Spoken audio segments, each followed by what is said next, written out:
पण या ठिकाणी खोरोड या गावामध्ये आलेलो आहोत बघा आणि सप्ताह चालू आहे। आपण या ठिकाणी तरुण आहेत आणि तरुणासोबत आपण बोलणार आहोत। रामकृष्ण हरी दादा। रामकृष्ण हरी। किती वर्ष झाले आपला सप्ताह चालू आहे? आपला सप्ताह चालू होऊन आज 18 वर्ष झालेले आहेत। श्री संत भगवान बाबा आणि देवदास महाराज यांच्या कृपेने अखंड हरिनाम सप्ताह असाच चालू राहावं ही विनंती कृपा आहे आपली। बर बर बर। आणि मला एक आश्चर्य वाटलं बघ, काय नाव आहे तुझं? भागवत कांगणे। बर, की या ठिकाणी तरुण खूप दिसतात मला। म्हणजे आता अनेक गावात सप्ताह होतात पण सगळे फेट्यावाले म्हातारे माणसं असतात, ते 4-2 जण तंबाखू चोळीत बसतात। त्यांनी तुमच्याकडे कारभार दिला कसा बरं? का तुम्ही मागून घेतलं का त्यांनी दिला? तसं नाही, आता सप्ताह हा फक्त तरुणाच्या जीवावर चालतोय असं सगळ्यांना बी माहिती आहे। तरणा भाग्यवंत नटे हरी कीर्तनी, तरणा भाग्यवंत आहे आणि असं म्हणायला हरकत नाही।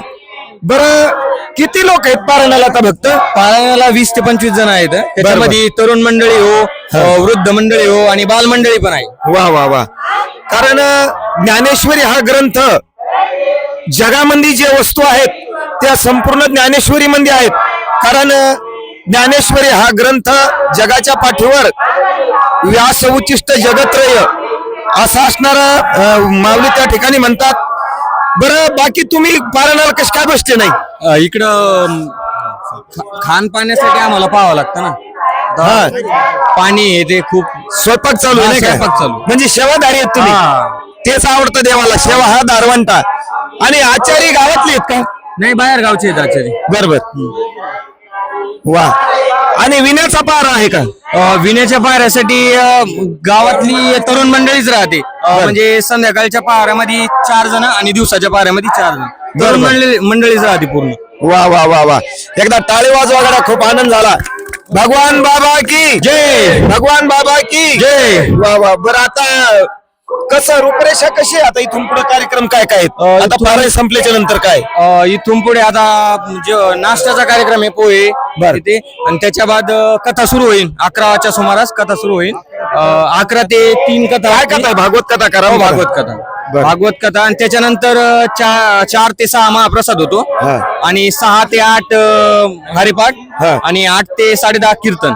आणि त्याच्यानंतर पुन्हा चक्री भजन बी होतं आणि महापंगत 4 ते 6 याच्यामध्ये होते। आता नाश्ताचं म्हणजे सप्ताहातून एका व्यक्तीचा आहे? एका व्यक्तीचा आहे, म्हणजे दररोज नाश्ता? हा, दररोज असतो। किती लोक आलं किती लोकांना नाश्ता आहे आता?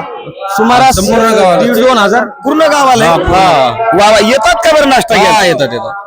बरं, बघा, आपल्या घरी जो नाश्ता होतो, आपल्या घरी जी पंगत होती, आपण काय म्हणतो एकाला घरी आमच्या जेवायला चला, आणि मंदिरावर फोन करून तुम्ही काय सांगता? पंक्तीवर प्रसाद घ्यायला या। आलं लक्षात? मंदिरावर काय असतो? प्रसाद।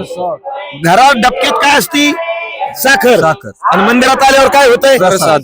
वा वा वा। हा, त्याच्यामुळं एक आपल्या हिंदू संप्रदायाला ही शिकवण आहे की आपले काही मतभेद असतील, एकमेकाचे मतभेद असतात गावात, पण ते सगळे मतभेद बाजूला टाकून आपण या निमित्ताने एकत्र येतो। हेच आपल्याला शिवाजी महाराजांनी आणि भगवान बाबांनी शिकवून दिली। त्याबद्दल आपण शिवाजी महाराज सुद्धा उदो करूया। शिवाजी महाराज की जय, जय शिवाजी, जय भवानी, जय शिवाजी, जय भवानी। वा वा वा। धन्यवाद। थांबू आपण आता। रामकृष्ण हरी। रामकृष्ण हरी।